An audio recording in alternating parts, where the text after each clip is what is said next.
I'm busy on my residency floor. I'm busy on labor and delivery. It's a hop-in night.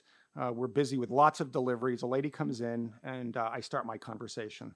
Oh, hi, Jenny. How are you? I'm Dr. John. Hey, where do you come from?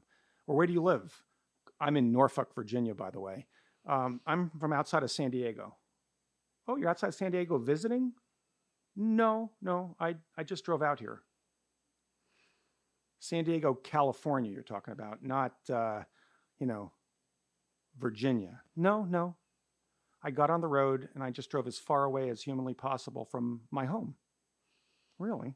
Well, how many times have you been pregnant, young lady? And you look like you're ready to deliver. I am. I'm in labor. And, oh, you're in labor. How many times have you been pregnant? Oh, 8. 8 times. How many children do you have? None. Kind of break them down for me. She goes, well, I had 3 or 4 abortions casually. And then I had an ectopic. And then I was raped several times. And I was raped again. You could see track marks. You could see, she had a tough life. Mm-hmm.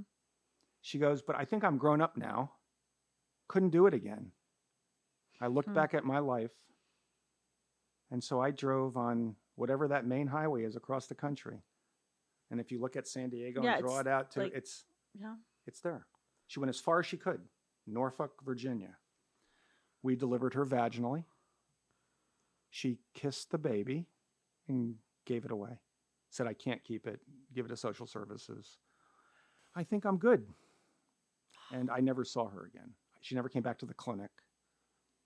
But she talked about living her life as if nothing else mattered. And now it matters.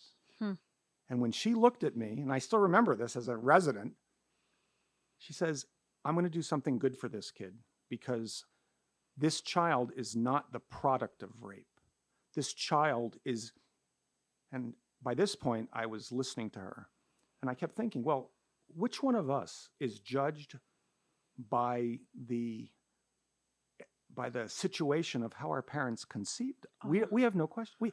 It's absurd. Were there candles and romance music playing when you were conceived? Like, and if there weren't, does that suddenly mean you were less worthy? Does it mean that everyone's equal? All lives matter except the life of a child from that experience? Mm-hmm. That's the reason why I think 50 to 80% of women choose to keep their child from a rape. Mm-hmm. Because they don't want to inflict what was done to them on their child.